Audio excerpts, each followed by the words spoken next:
Welcome to Marple Whispers. I'm Sean. Tell me, where are you listening from right now? And what time is it there? I'd love to know. Share it in the comments along with how you liked the story. I reply to every single one of you. Now let's step into the mystery beneath the rusting girders of London's iconic Iron Bridge. A shadowy secret brews like poison in the Thames. Enter Miss Jane Marple, the unassuming village sleuth, summoned to Hargrove House, where jealousy, inheritance, and a cursed family legacy collide. When wealthy importer Edward Hargrove is fished from the river, blue-lipped and arsenic-ridden, suspicion falls on his fiery actress fiancée Vivian, his envious doctor cousin Marcus, and his protective aunt Lady Constance. Whispers of anonymous notes, tampered tonics, and footprints in the mud-led marple through a web of alibis and echoes from a 1895 drowning. But the killer? A twisted guardian of the family name, poisoning from within to protect what she loves most. As the bridge claims another victim, Marple unravels the truth. Love turned lethal. Dive into this Agatha Christie-inspired thriller. Murder, motives, and masterful deduction. Who survives the river's reckoning? Stick around. The shadows are just beginning to lift. Chapter 1. The Unexpected Invitation. The steam whistle of the express train pierced the air like a final sigh as it pulled into Paddington Station, disgorging its passengers into the swirling chaos of London's grand terminus. Miss Jane Marple, a slight figure in a neat tweed suit and a hat pinned firmly against the autumn breeze, descended the steps with the careful poise of one who knew the value of steadiness in an unsteady world. Her sensible black shoes tapped a rhythmic counterpoint to the hurried footfalls around her. Businessmen clutching briefcases, porters wheeling luggage, and young women in fashionable coats chattering about the latest West End shows. At her advanced age, Miss Marple rarely strayed from the tranquil rhythms of St. Mary Mead, where the most pressing excitement might be a disputed flower show entry, or a whispered rumour at the village tea shop. Yet here she was, drawn to the metropolis by a summons she could not ignore. The letter had arrived 3 days prior, its elegant cream envelope bearing the crest of Hargrove House. Lady Constance Hargrove, an old-school friend from days long faded into sepia memory, had written in a hand that betrayed a faint tremor. "My dear Jane, I implore you to come at once. A shadow has fallen over our family, one that thickens with each passing day. Your reputation for unraveling the knots of human folly precedes you. I believe your keen eye might pierce this gloom before it engulfs us entirely. Do not delay. The train from St. Mary Mead connects conveniently. Yours in urgency, Constance." Miss Marple had read it twice, her mild blue eyes narrowing slightly behind her spectacles. Shadows over families, she knew from experience, often concealed sharper edges. Betrayals, jealousies, or worse. It reminded her of the Enderby affair back in the village, where a seemingly innocuous inheritance dispute had unravelled into something far more sinister. Hailing a taxi outside the station, Miss Marple settled into the worn leather seat as the driver navigated the throng of omnibuses and horse-drawn carts. The journey westward along the bustling streets carried them past the marble facades of Kensington and into the more subdued elegance of Hammersmith. Through the window, the Thames came into view, its surface a sullen grey under the overcast sky, flecked with the occasional barge laden with coal or timber. Spanning the river ahead stood the old iron bridge, its latticework of girders rising like the skeleton of some ancient beast, forged in the fires of Victorian ambition. Miss Marple gazed at it thoughtfully. Bridges, in her mind, were more than mere crossings. They were thresholds where lives intersected, sometimes fatally. She recalled a tale from her youth, whispered by her aunt, of a jilted lover who had leapt from a similar structure, only for the inquest to reveal poison in his veins rather than despair in his heart. Envy, she mused, could simmer unseen, much like a pot of tea forgotten on the hob, turning bitter and lethal. The taxi halted before Hargrove House, a stately Georgian edifice perched on a rise overlooking the river. Its ivy-clad walls speaking of faded grandeur and inherited wealth. As Miss Marple paid the fare and gathered her modest valise, the front door swung open, revealing Lady Constance herself. Tall and angular, with silver hair swept into a severe chignon, she descended the steps with an air of restrained agitation, her gloved hands clasping and unclasping as if seeking solace in motion. "Jane, thank heaven you've come," Lady Constance murmured, embracing her guest with uncharacteristic fervour. Her voice, usually modulated for drawing-room pleasantries, held a note of raw desperation. "The house feels like a tomb these days. Come inside. I'll have tea brought at once." The interior of Hargrove House enveloped Miss Marple in a hush of polished oak panels and Persian rugs. The air scented with beeswax and the faint mustiness of old books. As they settled in the morning room, with its bay windows framing the iron bridge in the distance, Lady Constance poured out her troubles along with the Darjeeling. "It's Edward, my nephew," she confided, her cup rattling slightly in its saucer.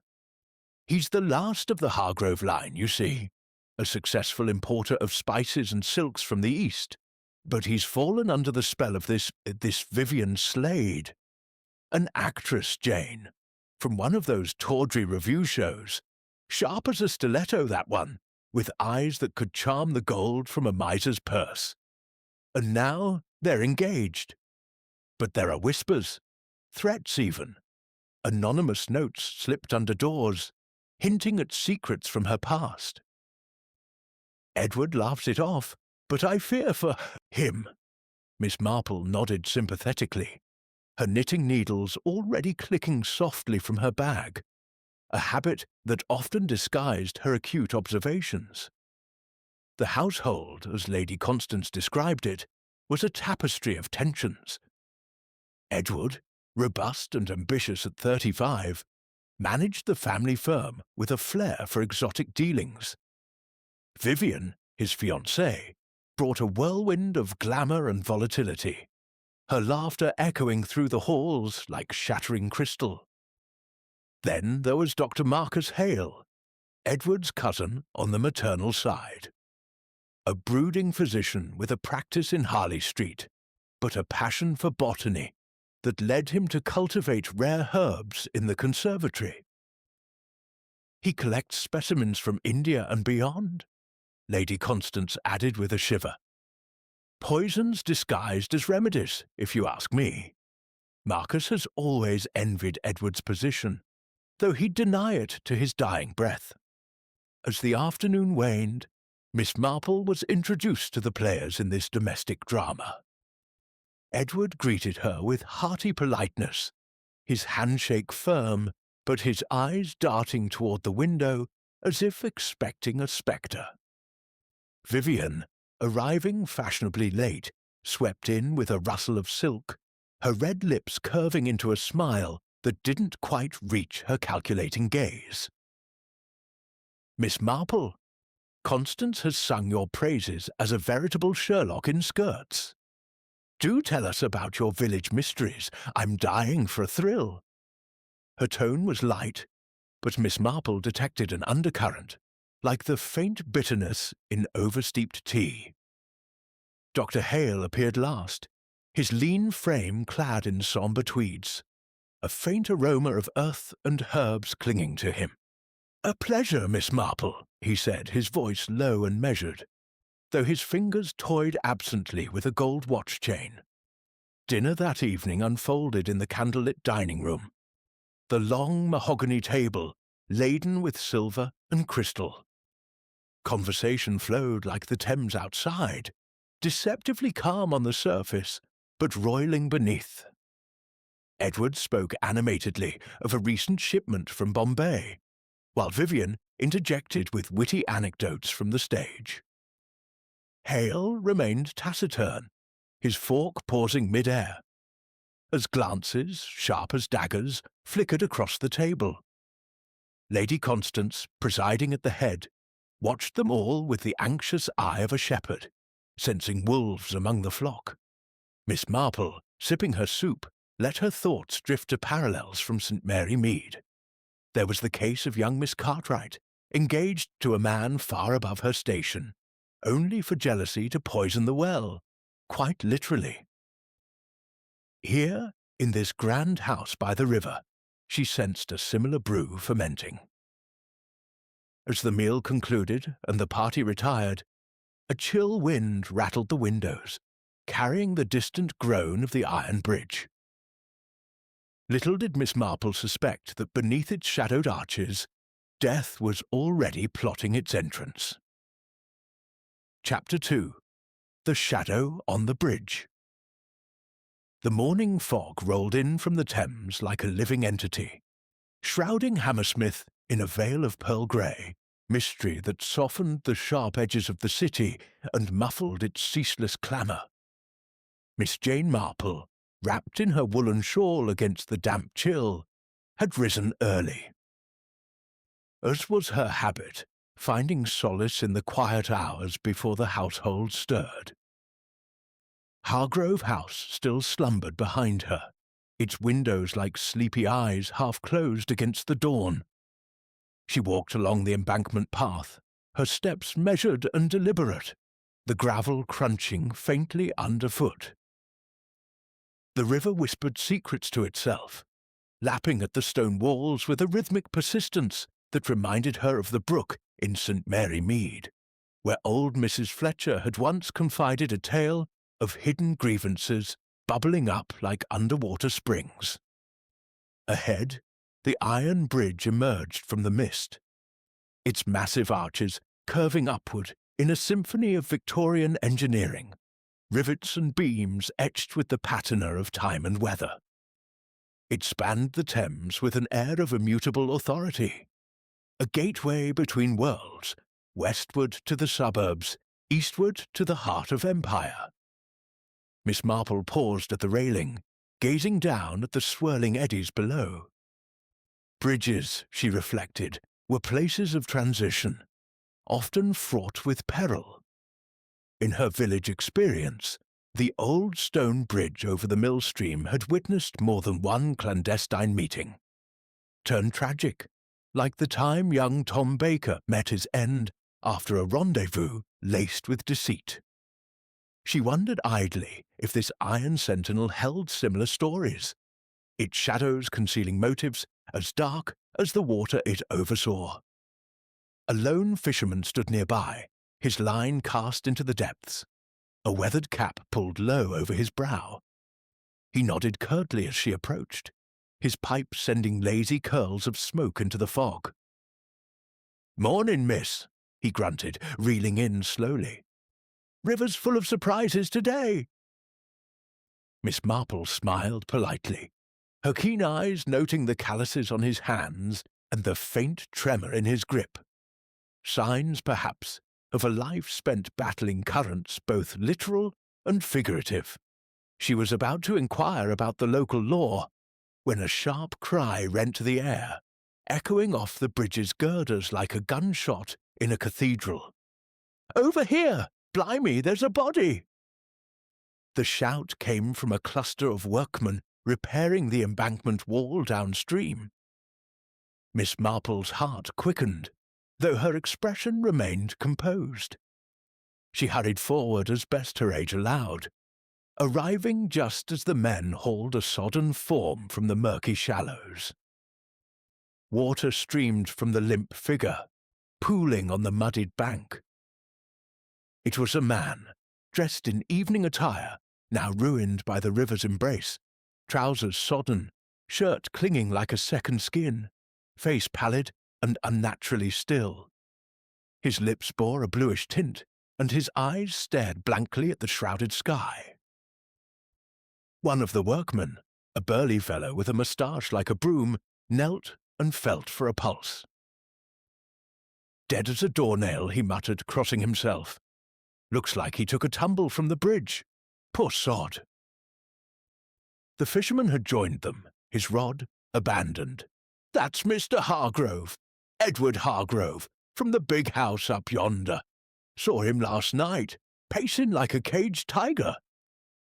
Miss Marple stepped closer, her mind already weaving threads of possibility. The body lay awkwardly, one arm twisted beneath, a gold cufflink glinting in the weak light, a detail that spoke of wealth and carelessness. No obvious wounds marred the skin, but the froth at the corners of his mouth hinted at something internal, insidious. She recalled the symptoms from a long-ago inquest in St. Mary Mead. Convulsions, agony masked until the end. Poison! The thought flickered like a shadow across her thoughts. Word spread swiftly, as it always does in such matters, and soon a constable arrived on his bicycle, whistle blasting to clear the gathering onlookers. He secured the scene with officious zeal, barking orders while telegraphing for reinforcements. Miss Marple lingered unobtrusively, her presence overlooked amid the commotion, a talent she had honed over years of quiet observation. She noted the position of the body, not directly under the bridge's apex, but slightly downstream, as if carried by the current. Had he fallen or been pushed? And why here, in the dead of night? Before long, the clatter of a motor car announced the arrival of Inspector Derek Craddock, a solid man in his 40s with a no-nonsense moustache and a reputation for thoroughness. Miss Marple recognized him instantly from a previous entanglement in the village, the Nemesis case, where his methodical approach had complemented her intuitive leaps. "Miss Marple," he exclaimed, tipping his hat with a mix of surprise and respect. "What brings you to this grim spot? Not another of your coincidences, I hope?" She offered a demure smile. "Merely a morning constitutional inspector, but it seems fate has other plans." Craddock knelt beside the body, his gloved hands probing gently. A doctor summoned from nearby confirmed the obvious: death by drowning, but with anomalies. Pupils dilated, skin clammy, signs of toxic ingestion, the medic murmured. "I'd wager arsenic. Post-mortem will tell, but he was likely insensible before hitting the water." Craddock straightened, his brow furrowed. Poisoned, then dumped, or self-administered? He scanned the bridge above, where faint scuff marks on the railing suggested a struggle. "We'll need statements from the household. Hargrove, wealthy chap importer. Family troubles?" Miss Marple nodded subtly. "One might say so. Engaged to a spirited young woman, with a cousin who's a doctor fond of exotic plants." Craddock's eyes sharpened. "Your insights are always welcome, Miss Marple. Unofficially, of course." The body was covered and removed as the fog began to lift, revealing the iron bridge in stark relief against the paling sky. Miss Marple accompanied Craddock back to Hargrove House, the short walk heavy with unspoken questions. The door flew open before they knocked. Lady Constance, her face ashen, stood there, clutching a handkerchief. "Edward, is it true?" Her voice cracked like fine china. Craddock broke the news with professional gentleness, ushering them into the drawing room. The household assembled swiftly. Vivian Slade, her theatrical poise shattered into genuine sobs, mascara streaking her cheeks like war paint. Dr. Marcus Hale, his face a mask of stoic control, though his hands betrayed him by clenching into fists. and the servants hovering like ghosts in the background. "Oh, Edward!" Vivian wailed, collapsing onto a settee. "He was fine last night. Agitated, yes, but alive. We argued about nothing, really. The wedding plans." Her eyes darted to Hale, who averted his gaze. Lady Constance, seated rigidly, fingered a gold locket at her throat. "The bridge," she whispered hoarsely. "It's cursed. My brother Alfred met his end there in '95. Drowned after a family row. They said accident, but I always wondered." Craddock took notes, his pencil scratching like an accusation. "When did you last see him, Miss Slade?" Vivian dabbed her eyes. "After dinner. He mentioned a headache, retired early, but he must have gone out. I heard the door around midnight." Hale cleared his throat. "I prescribed a tonic for his nerves yesterday. Harmless stuff, valerian root mostly. He was under strain from business dealings." Miss Marple, settled in an armchair with her knitting bag open, let her needles click rhythmically. The sound was soothing, almost hypnotic, drawing out unguarded words. She observed Hale's subtle flinch at the mention of the tonic, reminiscent of Dr. Quimper in the village, who had once dispensed remedies with ulterior motives. Lady Constance rose unsteadily. "Threats, Inspector. Anonymous notes warning Edward about Vivian's past. I showed one to Jane here." She produced a crumpled paper from her pocket.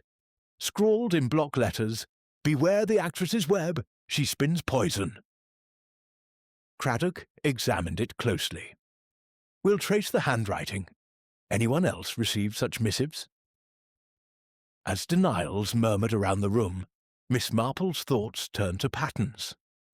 In St. Mary Mead, poison pen letters had masked deeper vendettas, often from the least suspected quarter.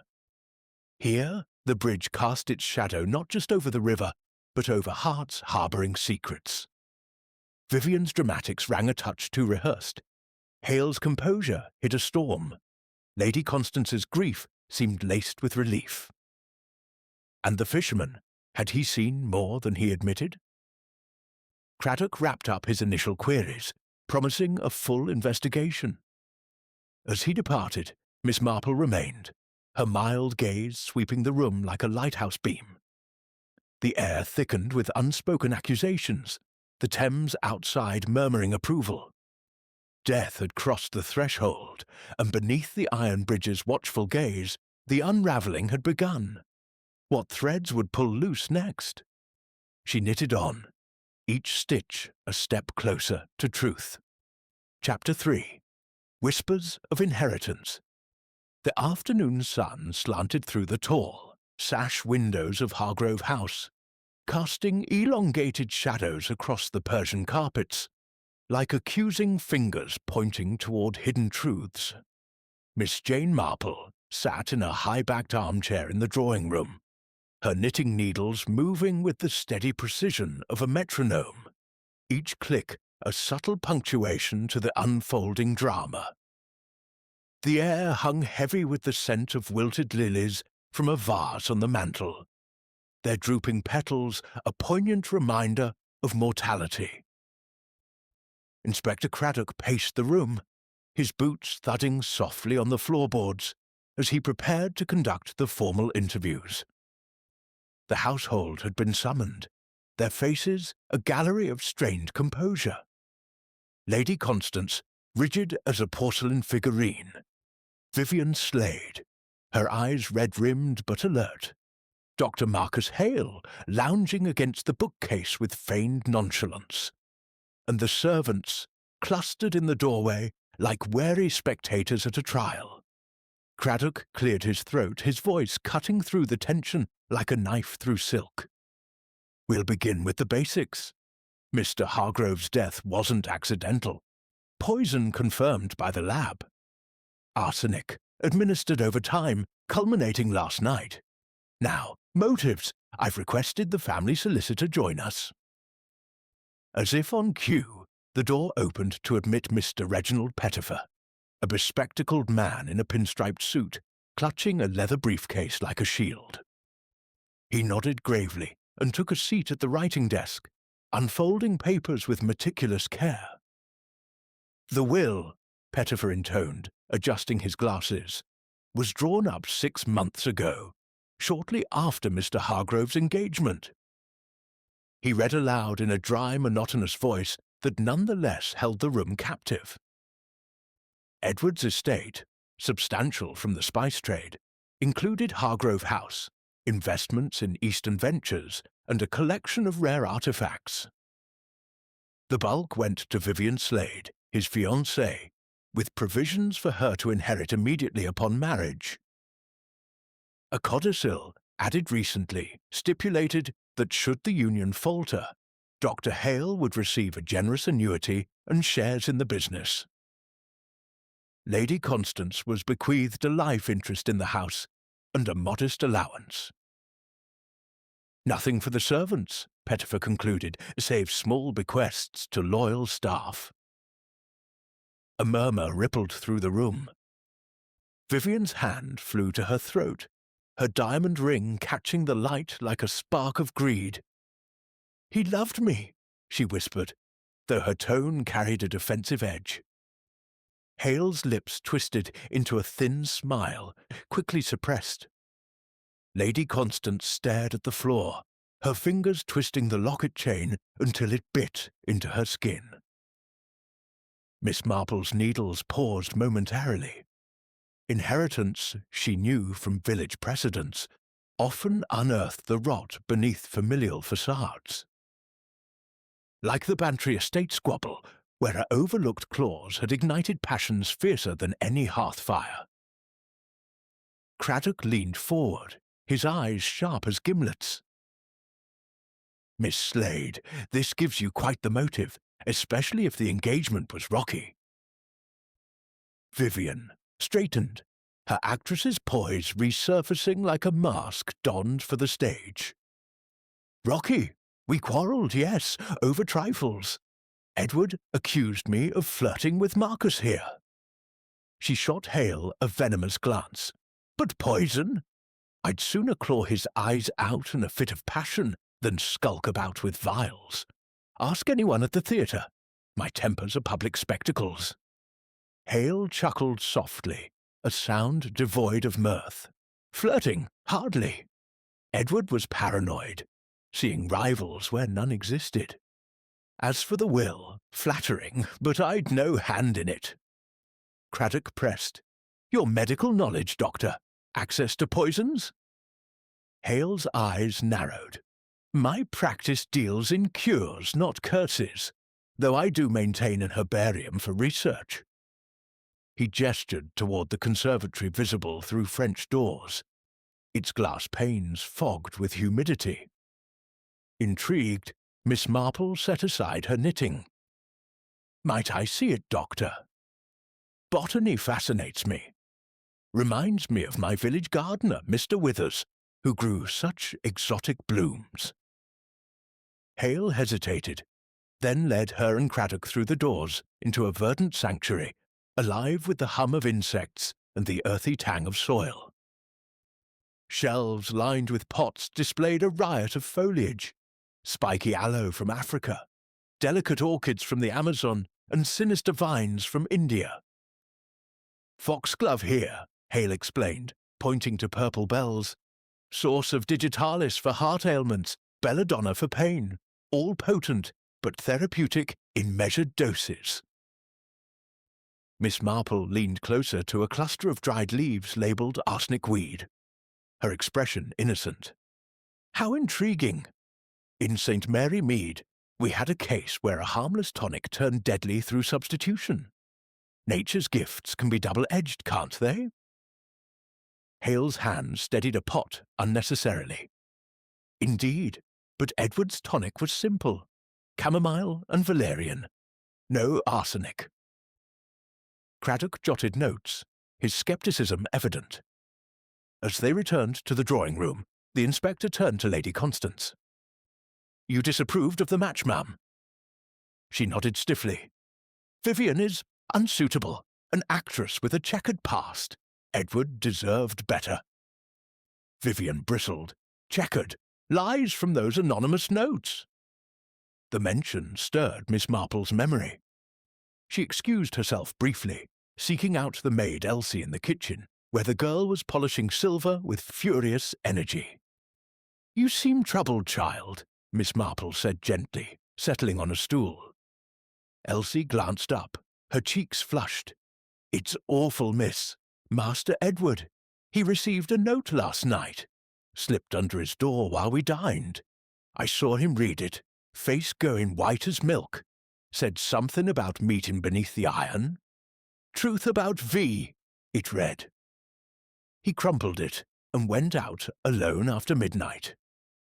Miss Marple's eyes sparkled with interest. "V for Vivian, perhaps? Or vengeance?" Elsie shook her head.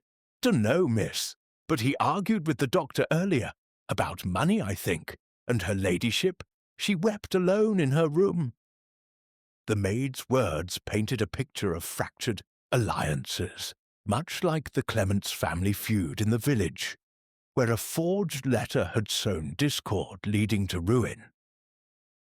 Back in the drawing room, Craddock had uncovered the note from Edward's sodden pocket, now dried and legible. "Meet me beneath the iron at midnight. Truth about V will shock you." The handwriting was disguised, blocky and impersonal. "Who benefits from luring him there?" Craddock demanded. Accusations flew. Vivian blamed Hale for jealousy. Hale suggested Vivian's lovers. Lady Constance remained silent, her locket opening to reveal a faded photograph of her brother Alfred, drowned under the same bridge. As evening shadows lengthened, Miss Marple pondered over tea, the cup warming her hands. Motives intertwined like the yarns in her bag: greed, envy, fear. Vivian's inheritance loomed large, but Hale's codicil whispered opportunity. And Lady Constance? Her disapproval masked deeper currents, perhaps a maternal protectiveness turned toxic. A faint noise from the hall drew her attention, footsteps retreating stealthily. Someone eavesdropping. In St. Mary Mead, such shadows often heralded revelations. Craddock wrapped the session, but tension lingered like smoke after a fire. "We'll reconvene tomorrow. No one leaves the premises." As the group dispersed, Miss Marple caught Hale slipping a small vial into his pocket, a gesture swift, but not swift enough. Her mind raced. Was it evidence concealed, or merely a physician's tool? The whispers of inheritance grew louder, echoing off the walls, promising that the poison's trail led not just to the river, but into the hearts of those who remained. Outside, the iron bridge stood sentinel in the twilight, its silhouette a grim harbinger. Miss Marple retired to her room, but sleep eluded her. Instead, she unravelled a skein of wool, each loop mirroring the knots of suspicion. Who had penned the note? What truth about V lurked in the shadows? The night deepened, and with it, the certainty that death's architect watched from within these very walls, waiting for the next move in this deadly game. Chapter 4. The Alibis Crack. The evening draped Hargrove House in a mantle of unease, as if the very walls absorbed the day's grim revelations and exhaled them in whispers. Miss Jane Marple sat by the fire in the drawing-room, her knitting needles dancing with a rhythm that belied the storm of thoughts in her mind. The flickering flames cast shadows that writhed like suspects in a lineup, each hinting at secrets yet to be unveiled. Outside, the Thames flowed with a restless murmur, and the iron bridge loomed in the dusk, its girders etched against a sky-bruised purple by the setting sun. Inspector Craddock had returned to the station to review forensic reports, leaving Miss Marple to observe the household's fraying composure. A task she undertook with the quiet relish of one who knew human nature's penchant for unravelling under pressure. Dinner had been a strained affair, the clink of cutlery on fine china punctuating silences laden with suspicion. Vivian Slade, Her usual vivacity dimmed, pushed her food around her plate, her eyes darting to Dr. Marcus Hale, who sat opposite, dissecting his pheasant with surgical precision. Lady Constance presided at the table's head, her face a mask of aristocratic restraint, though her fingers trembled as she lifted her wineglass.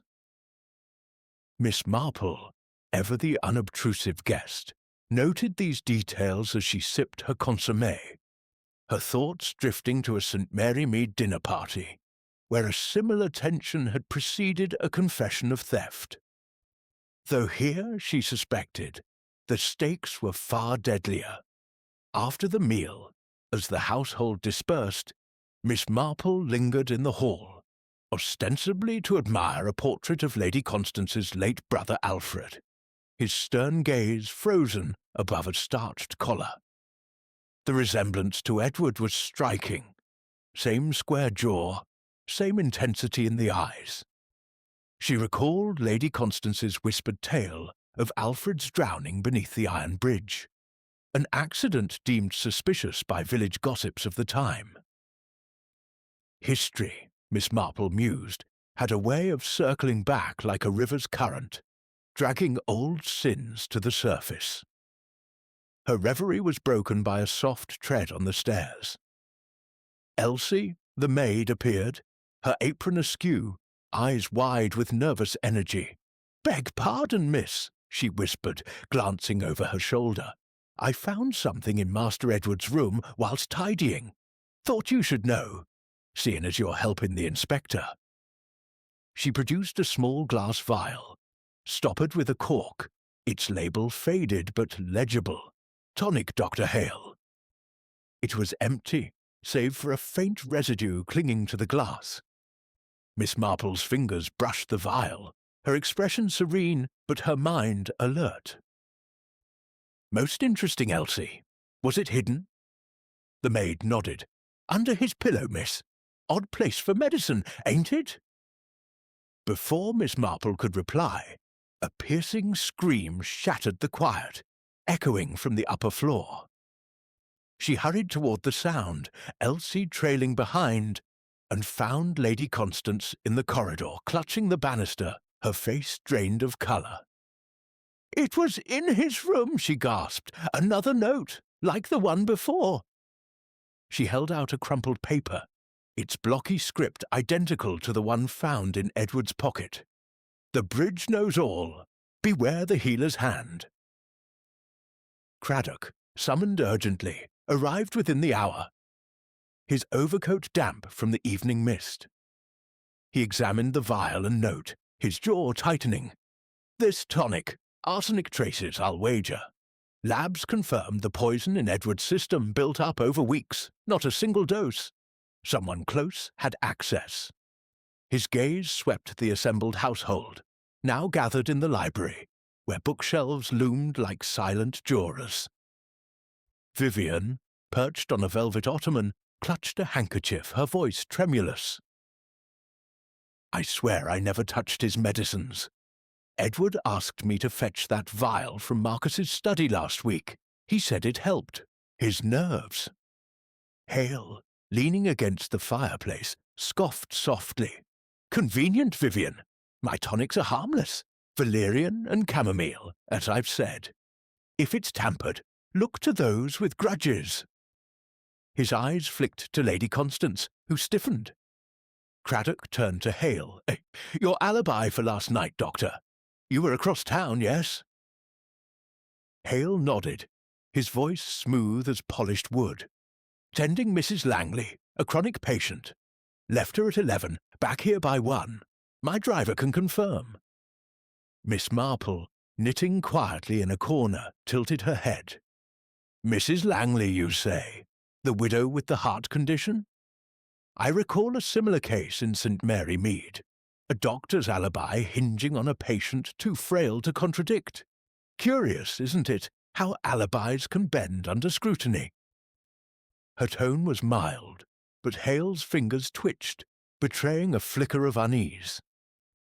Determined to test the ground, Miss Marple suggested a walk to the bridge with Craddock. The night air was sharp, carrying the tang of river mud and coal smoke. Under the iron bridge, the scene felt staged, almost theatrical. The muddy bank scoured by police boots, but still bearing traces of footprints. Craddock's torch revealed two distinct sets, one matching Edward's heavy brogues, the other smaller, perhaps a woman's, leading to the water's edge. Vivian's size, perhaps, Craddock mused. Miss Marple crouched, her knees creaking, to examine a faint smear of clay on a girder. Or someone clever enough to suggest her, she murmured. In my village, a footprint once framed an innocent girl, until we found the real culprit's boots hidden in a shed. Back at the house, Craddock confronted Vivian. You claimed a theatre rehearsal last night. Your director says you left early, around 10. Vivian's eyes widened, then narrowed. He's mistaken. I was practicing lines in my dressing room till midnight. Ask the stagehand. Her defiance rang hollow, like a line delivered to a skeptical audience. Miss Marple's needles clicked faster, her mind weaving parallels to the village seamstress who swore she was at her shop only for a neighbour to spot her elsewhere. The inspector turned to the servants, who hovered nervously. Elsie, under pressure, admitted overhearing Edward and Hale arguing days prior, not about money, but a business deal gone sour. Something about a shipment from Calcutta, she whispered. Master Edward said the doctor was meddling where he shouldn't. Hale's face darkened, but he remained silent. As midnight approached, Miss Marple retired to her room, but not to sleep. She sat by the window, gazing at the bridge's silhouette, its iron lattice a web of secrets. The vial, the note, the footprints, they formed a pattern, like the lace shawl taking shape in her hands. Someone had orchestrated Edward's final walk, luring him to the bridge with promises of truth. But whose hand had laced the tonic with poison? Vivian, with her inheritance at stake? Hale, with his botanical, arsenal, and codicil dreams? Or Lady Constance, whose protective love for the Hargrove legacy might have twisted into something darker? A faint creak in the corridor snapped her attention. Slipping to the door, she peered out to see a shadow glide past, Hale, carrying a small case towards the conservatory. She made no move to follow. Observation, not pursuit, was her method. In St. Mary Mead, the butcher's boy had once betrayed his guilt by hiding stolen goods in haste. Hale's stealth suggested similar intent. Was the case a physician's kit, or a vessel for something more sinister? The night deepened, the river's song a low lament beneath the bridge. Miss Marple resumed her knitting, each stitch a step toward clarity. The alibi's crack had widened. Someone's story would soon collapse, revealing the poisoner's hand. The iron bridge, silent witness to death, held its secrets close, but not for long. Truth, like the Thames, had a way of rising to the surface. Chapter 5. Echoes from the Past. The morning mist clung to the Thames like a shroud, softening the iron bridge's stark silhouette into a ghostly outline that seemed to whisper of forgotten tragedies. Miss Jane Marple, fortified by a modest breakfast of tea and toast, sat in the morning room of Hargrove House, her knitting a delicate counterpoint to the heavy silence that had settled over the household. The revelations of the previous evening, the vial, the cryptic note, the faltering alibis, had tightened the web of suspicion, and she sensed the threads were drawing closer to the truth. Her mild blue eyes, peering over her spectacles, missed nothing. The way Lady Constance's hands shook as she poured tea, the flicker of defiance in Vivian Slade's posture, the calculated stillness of Dr. Marcus Hale as he lingered by the window, staring at the river as if it held answers he dared not seek. Inspector Craddock had telephoned to say he was delayed at the station, poring over the coroner's final report, which confirmed arsenic poisoning over weeks, culminating in a lethal dose the night Edward Hargrove met his end beneath the bridge. Miss Marple, however, preferred the quieter avenues of inquiry. She proposed a visit to the local archives, housed in a red brick building near Hammersmith Town Hall, to unearth the history of the Hargrove family and its ties to the Iron Bridge. Craddock, ever respectful of her instincts, agreed to meet her there, sensing that the past might illuminate the present's darkness. The archives smelled of dust and old leather, the air thick with the weight of recorded lives. A bespectacled clerk, Mr. Tibbs, greeted them with the enthusiasm of one who lived for faded ink and yellowed newsprint. "Hargrove, you say?" "Oh, a prominent lot, but shadowed by misfortune," he remarked, leading them to a table piled with bound volumes and crumbling ledgers. Miss Marple, her gloved hands deft despite her age, sifted through clippings from the 1890s, her mind attuned to patterns. In St. Mary Mead, she had once solved a theft by tracing a family's history through parish records. Here, she sought a different kind of theft, one of life itself. The records painted a vivid picture. In 1895, Alfred Hargrove, Lady Constance's elder brother, had drowned beneath the Iron Bridge after a heated dispute over the family estate. The inquest ruled it accidental, citing excessive drink, but whispers in the press hinted at foul play. A rival claimant, a distant cousin, had contested Alfred's inheritance only to vanish shortly after. Most intriguing was a mention of Dr. Elias Hale, Marcus Hale's father, a physician disgraced for prescribing unorthodox remedies, some rumoured to be toxic. He was at the inquest, Craddock noted, reading over her shoulder. Claimed Alfred sought his advice for insomnia. Curious echo, don't you think? Miss Marple nodded, her thoughts drifting to a village scandal where a chemist's error had masked a deliberate poisoning. Echoes, Inspector, often carry the truth's resonance. If Dr. Hale's father was involved, might his son inherit more than a profession? She tucked a clipping into her handbag, a grainy photograph of Alfred, his face hauntingly similar to Edward's, standing by the bridge with a shadowed figure in the background. Back at Hargrove House, the atmosphere crackled with suppressed emotion. Vivian, pacing the drawing room, confronted Hale as Miss Marple and Craddock entered. "You hated Edward," she accused, her voice sharp as a stage cue. "He cut you out of the business, didn't he? That codicil was your lifeline." Hale's eyes flashed, but his tone remained cool. "And you, Vivian, ensnared him for his fortune. Don't play the grieving widow yet." Lady Constance, seated by the fire, flinched at the exchange, her locket snapping open to reveal Alfred's photograph. "Enough!" she cried. "This house is cursed by that bridge. First Alfred, now Edward. It's as if the river demands a toll." Miss Marple, settling into her armchair, let her knitting resume its rhythm, each stitch a moment to observe.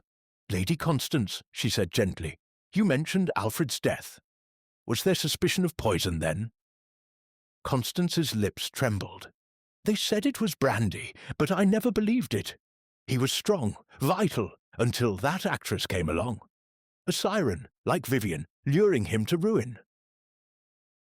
Vivian spun, her cheeks flaming. "How dare you? I loved Edward, not his money." Craddock intervened, producing a police photograph of the footprints found by the bridge. "These smaller prints, size 6 women's. Miss Slade, your shoes."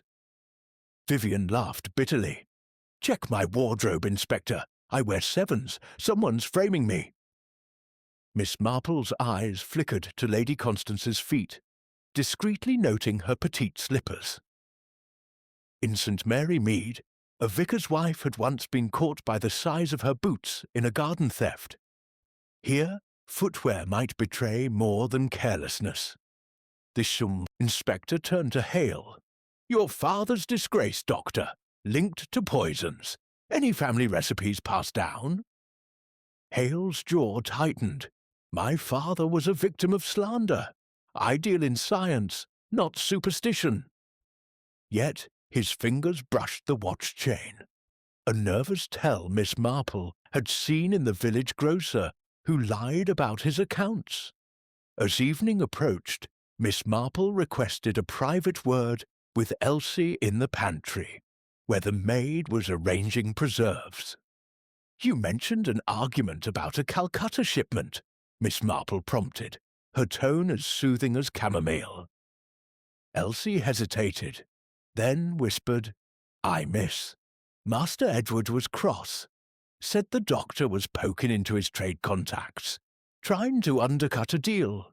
Something about rare spices, maybe not all legal-like." Miss Marple's mind sparked. Spices could mask poisons, as she'd learned in a case involving tainted curry at the vicarage. Dinner that night was a sombre affair, the chandelier's light casting harsh shadows. Hale avoided the soup, claiming a weak stomach, a detail Miss Marple filed away. Edward's last meal had been soup, laced with the final dose of arsenic. Vivian, emboldened, pressed Hale. "What was in that shipment, Marcus? Something you didn't want Edward to expose?" Hale's fork clattered. "Mind your own business, Vivian. Edward's greed got him in trouble, not me." Lady Constance retired early, pleading a headache, but Miss Marple caught her slipping into the conservatory, a place Hale frequented. Curious, she followed at a distance, peering through the glass to see Constance examining a row of labelled jars. Herbs, perhaps, or something more sinister. The locket, ever present, gleamed in the moonlight filtering through the panes. Back in her room, Miss Marple sat by the window, the bridge a dark sentinel beyond. The echoes of 1895 reverberated, a contested inheritance, a disgraced doctor, a death by the river. Alfred's tragedy mirrored Edward's, but the players had changed, or had they? Hale's botanical knowledge, Vivian's volatile ambition, Constance's protective grief, each held a piece of the puzzle. The bridge, she sensed, was more than a backdrop. It was a stage where history replayed its darkest acts. A soft knock interrupted her thoughts. Craddock stood at the door, his face grim. The labs rushed the vial's analysis. Arsenic, as expected, but mixed with a rare alkaloid, something Hale might cultivate, and the note's paper matches stationery from this house. Miss Marple's needles paused. "Then the past is speaking, Inspector. We must listen closely, lest it drown out the truth." The river's murmur grew louder in the night, its secrets locked beneath the iron bridge. Miss Marple resumed her knitting, each loop a step toward unravelling the echoes that bound the living to the dead. Chapter 6. The tonic's twist. The twilight over Hargrove House carried a chill that seeped through the windows, as if the Thames itself exhaled, a warning. Miss Jane Marple sat in her guest room, her knitting needles weaving a lace pattern that mirrored the intricate tangle of motives she was unravelling.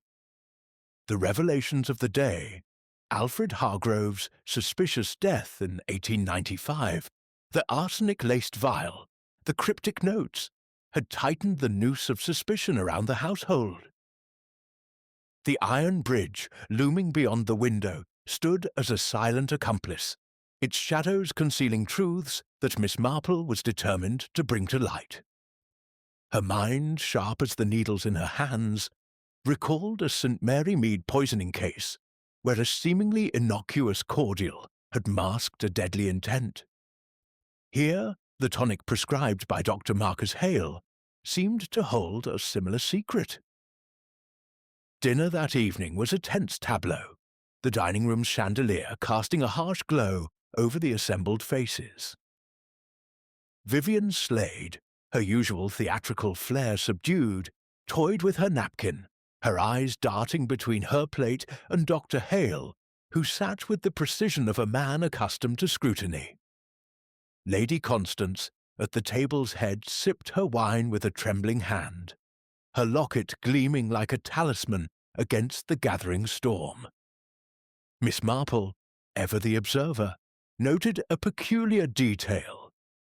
Hale declined the soup course, murmuring about a delicate stomach, though his appetite for the roast was robust. The soup, she recalled, had been Edward Hargrove's last meal, its remnants now under analysis for traces of arsenic. In her village, a similar refusal had unmasked a guilty conscience. A farmer who avoided his wife's stew, later found laced with rat poison. As the dessert plates were cleared, Miss Marple spoke, her voice soft but deliberate. "Dr. Hale, your tonic for Edward, might it have contained something accumulative? In St. Mary Mead, we once had a gardener who mistook a tonic for a remedy, with dire results." Hale's fork paused mid-air, his eyes narrowing. "My tonics are standard, Miss Marple. Valerian, chamomile, nothing more. If arsenic was present, it was no doing of mine." His tone was smooth, but his fingers betrayed him, tightening around his glass. Vivian seized the moment, her voice sharp. "Then why was Edward so ill these past weeks? You were dosing him, Marcus, and now he's dead?" Lady Constance gasped, her locket snapping open to reveal Alfred's faded photograph. "Stop this bickering! It's that cursed bridge! It claims our men, as it did my brother." Craddock, who had joined them late, his notebook ever present, raised an eyebrow. "The bridge, Lady Constance, or someone using it as a stage? We've new evidence." He produced a police report, its pages crisp with authority. The vial from Edward's room, Vivian's fingerprints, but Hale's handwriting on the label, and the arsenic, traced to a supply in the cellar, marked for rat control. Who had access? Vivian's cheeks flushed. "I told you. I refilled it for Edward. He asked me to fetch it from Marcus's study. Didn't know what was in it." Hale leaned forward, his voice icy. "Convenient, Vivian. You had every reason to hasten his end. His fortune was yours upon marriage." Lady Constance's eyes widened, but she remained silent, her fingers clutching the locket as if it could ward off accusations. Miss Marple's needles clicked rhythmically, her mind weaving connections. The cellar's rat poison intrigued her. In St. Mary Mead, a similar stash had been pilfered by a vengeful housekeeper to settle a score. "Inspector," she said mildly, "might we examine the cellar? Such supplies are often misplaced." Craddock nodded, sensing her drift. The group descended the narrow stone steps, the air growing damp and musty. The cellar was a labyrinth of crates and barrels, remnants of the Hargrove spice trade. A wooden box labelled Arsenic Pest Control sat open, its contents depleted. Lady Constance paled. "I ordered it for the rats months ago. It was locked away, or so I thought." Craddock's torch swept the shadows, revealing a faint trail of white powder on the floor, leading to a stack of crates marked Calcutta Imports. Miss Marple bent closer, her eyes sharp. "Curious," she murmured. "Spices and poisons, both can mask a multitude of sins." Hale shifted uncomfortably, his gaze fixed on the crates. Elsie, hovering nearby, whispered to Miss Marple, "Them crates came last month. Master Edward was fussed about 'em, said they weren't what he ordered." Determined to test the threads of suspicion, Miss Marple proposed a reconstruction of Edward's final night. Craddock agreed, and the household gathered beneath the iron bridge at dusk, the river's murmur a low counterpoint to their unease. The muddy bank, still scarred from the police search, held clues. Edward's footprints, heavy and uneven, suggested a man unsteady, perhaps already weakened by poison. The smaller prints, size 6, not Vivian 7's, trailed alongside, stopping abruptly at the water's edge. "Someone met him here," Craddock said, his torch illuminating a scuff mark on a girder. "A struggle, perhaps, before he fell." Miss Marple's mind raced. The note, "Truth about V," had lured Edward to this spot, but who had penned it? She recalled Elsie's nervous admission about seeing the note delivered. The maid's handwriting, shown to Craddock earlier, bore a slight resemblance to the blocky script, but lacked its deliberate disguise. "Elsie?" Miss Marple asked softly. "Did you see anyone near Edward's room that night?" The maid hesitated, then whispered, "Her ladyship was in the hall, miss, late-like. Looked troubled, clutching that locket." Back at the house, Craddock confronted the trio. "The note's paper matches Hargrove House stationery, and the cellar's arsenic is missing. Someone here orchestrated this." Vivian's eyes flashed. "Check Lady Constance. She hated me, thought I'd ruin the family." Constance's voice broke. "I only wanted to protect Edward, as I couldn't protect Alfred."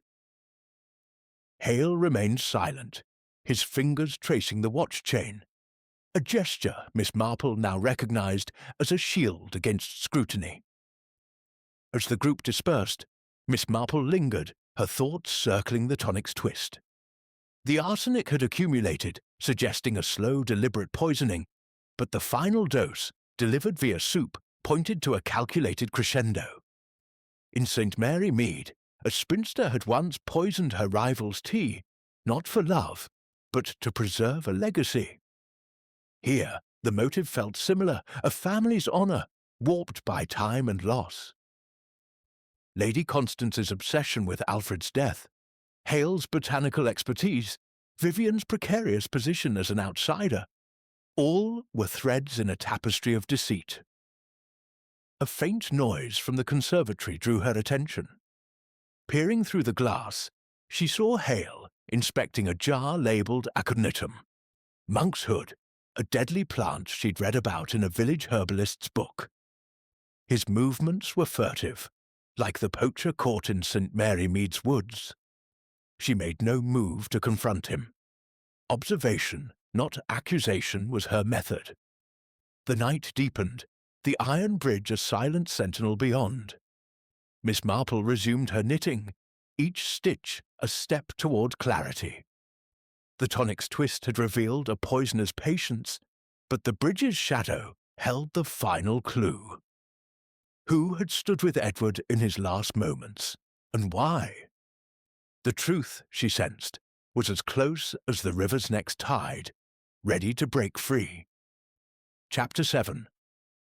The revelation beneath the drawing-room of Hargrove House glowed with the soft light of oil lamps, their flicker casting an uneasy dance of shadows across the ornate wallpaper.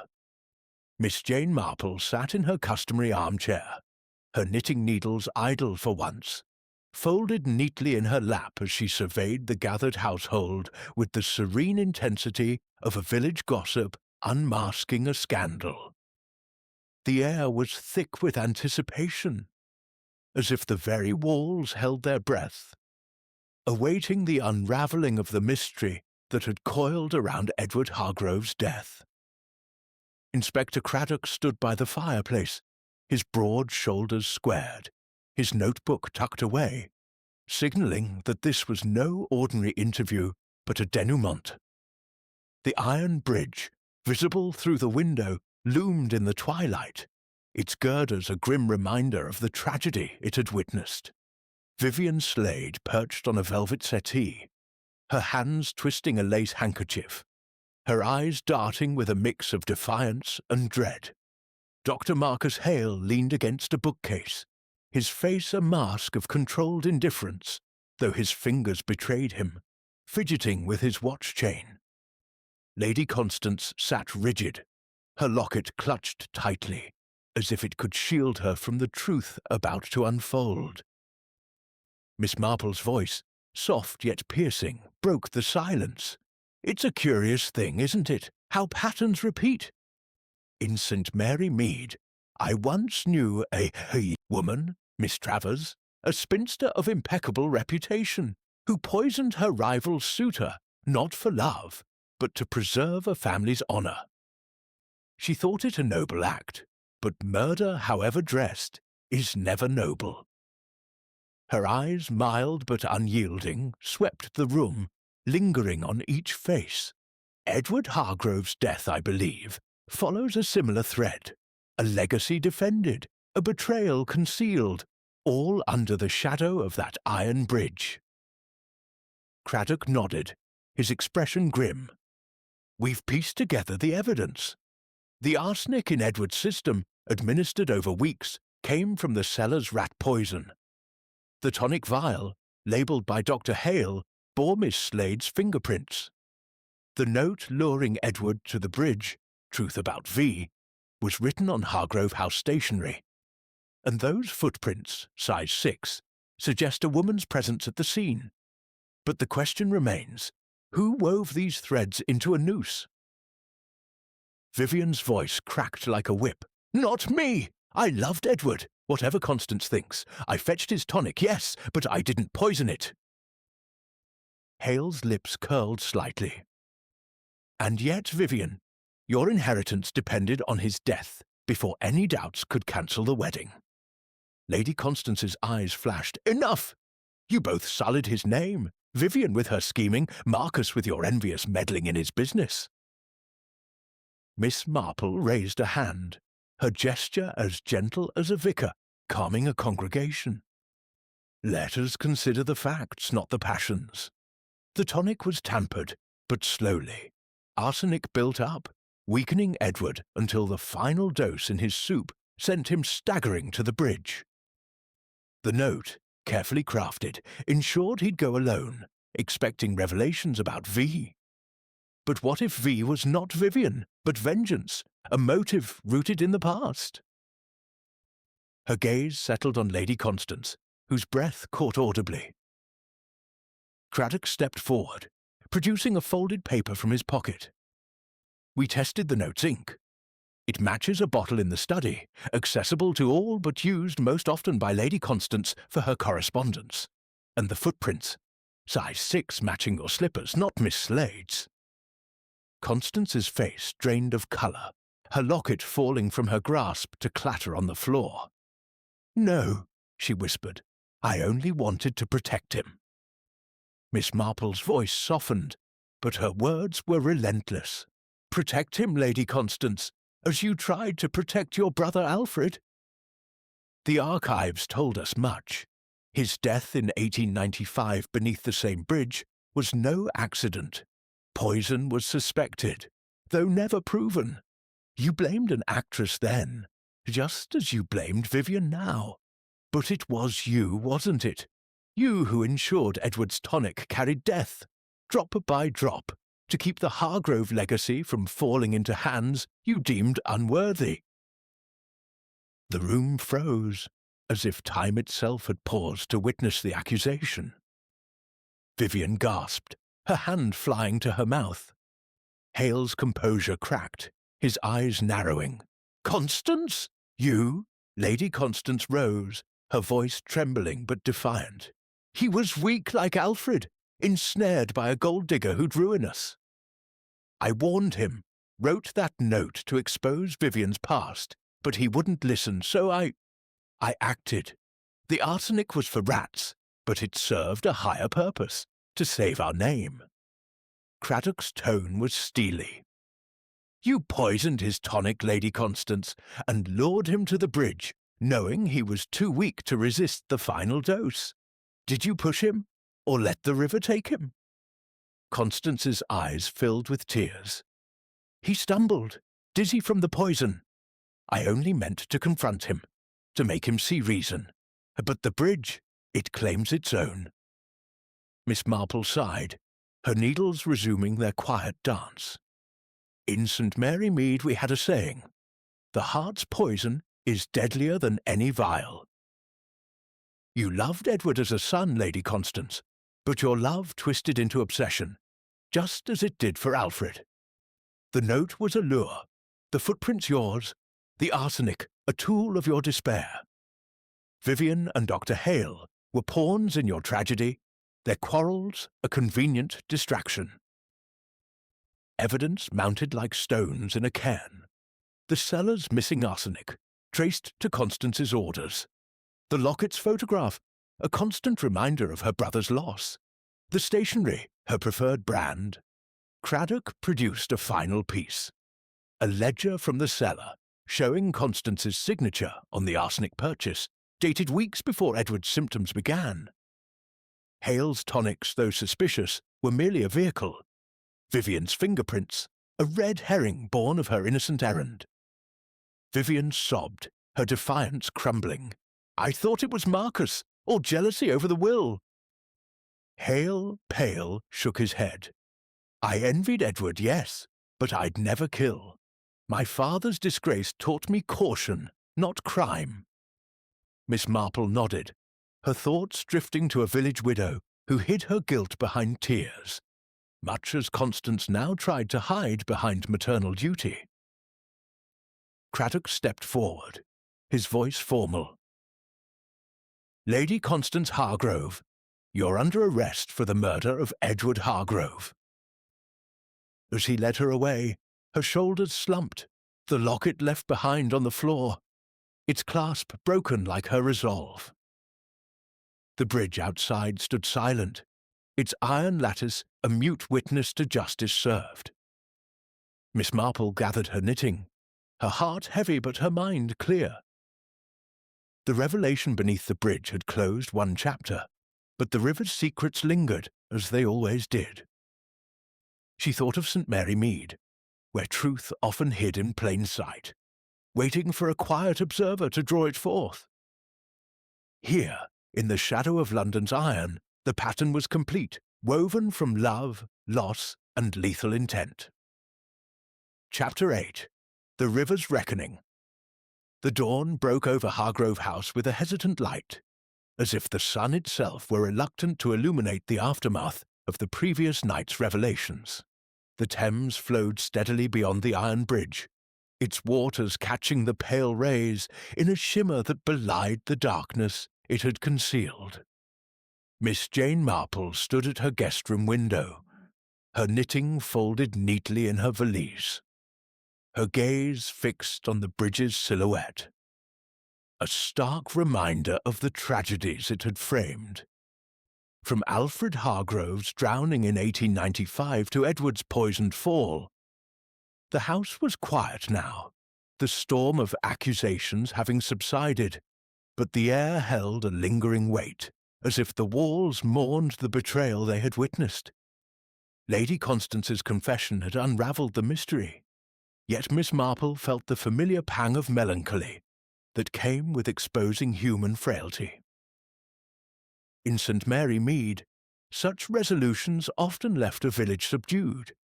Here, in London's shadow, the silence was deeper, touched by the city's indifference. Inspector Craddock had departed with Lady Constance in the early hours, her wrists bound by the cold formality of handcuffs, her face a mask of resignation as she murmured, "The bridge claims its own." Vivian Slade and Dr. Marcus Hale remained, their roles as unwitting pawns in Constance's scheme, leaving them shaken but free.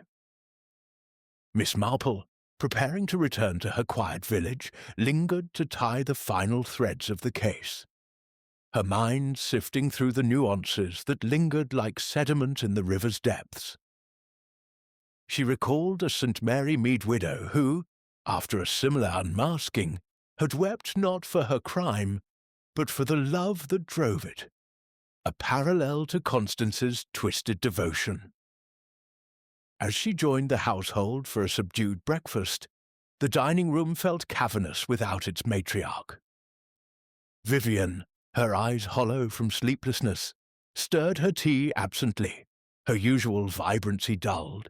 "I thought it was Marcus," she admitted, her voice low, "or even myself, framed by those wretched notes.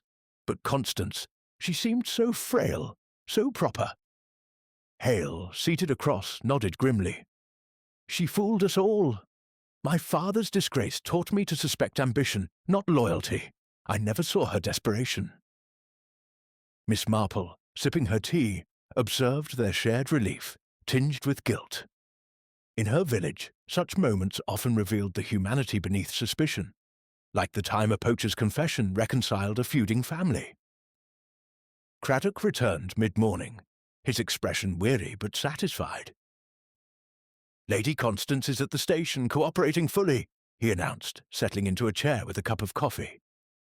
"She's detailed the poisoning, arsenic from the cellar, mixed into Edward's tonic over weeks, disguised as a remedy for his nerves. The final dose, in the soup, was meant to ensure he'd collapse at the bridge, where she planned to confront him about Vivian. She insists she didn't push him, just let the river take him when he stumbled." He shook his head. "Cold, calculated, yet she calls it love." Miss Marple's eyes softened. "Love, Inspector, can be the deadliest poison when it festers." In St. Mary Mead, a mother once sabotaged her daughter's suitor, thinking it protection. Constance saw Vivian as a threat to the Hargrove legacy, just as she blamed an actress for Alfred's ruin years ago. She paused, her fingers brushing the valise where her knitting rested. The bridge was her stage, a place to reenact her brother's tragedy, hoping to rewrite its ending. Craddock produced a small evidence bag, containing the locket Constance had left behind. "We found this in the drawing room. Inside, a lock of Alfred's hair alongside his photograph. She carried her grief like a talisman." Miss Marple nodded, recalling a village locket that held a widow's secret, a token of loss that fueled vengeance. "It anchored her to the past," she murmured. Each time she opened it, she saw not just Alfred, but her duty to preserve his memory. Vivian, listening, shuddered. "Those notes, truth about V. I thought they meant me, some scandal from my stage days. But it was her, wasn't it? V for vengeance, luring Edward to his death." Hale interjected, his voice rough, "And I played into it, arguing with Edward over that Calcutta shipment. I suspected he was cutting corners. Smuggling, perhaps. But I never imagined Constance would use it as a distraction." Craddock's notebook reappeared, his pencil scratching. "The shipment's being investigated. Nothing illegal, just a business dispute. But it muddied the waters, gave Constance cover to cast suspicion on you both." He turned to Miss Marple. "Your insight about the footprints was key. Size 6, not Vivian's 7s, and the ink matching Constance's stationery. Without you, we might have chased shadows." Miss Marple smiled demurely. "In St. Mary Mead, Inspector, shadows often reveal the truth if you watch them long enough. The bridge was no mere backdrop. It was Constance's confessional, where she played out her grief and guilt." She rose, gathering her belongings. "I'll leave you to your reports. My train awaits, and the village will be expecting its gossip." As she stepped into the hall, Elsie approached, her apron twisted in her hands. "Miss, I'm sorry I didn't speak up sooner. About her ladyship in the hall that night.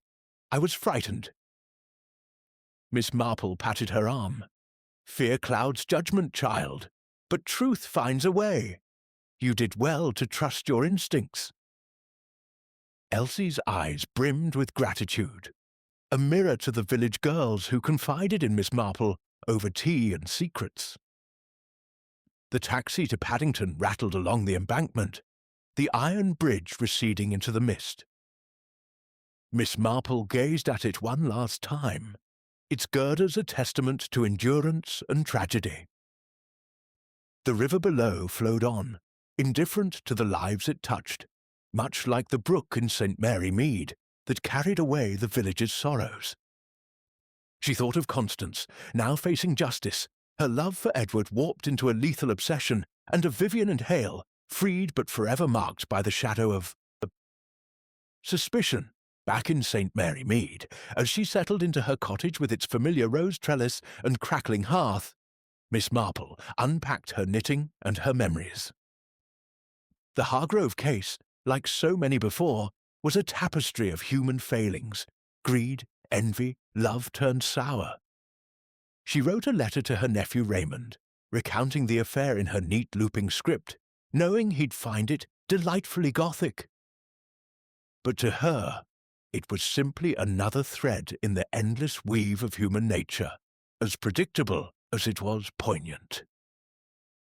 The village clock chimed, and Miss Marple set aside her pen, her thoughts drifting to the iron bridge. Its shadow would linger in her mind, a reminder that justice, like her knitting, required patience to form its pattern. The Thames had claimed its reckoning, but the truth, as always, belonged to those who sought it quietly, stitch by careful stitch.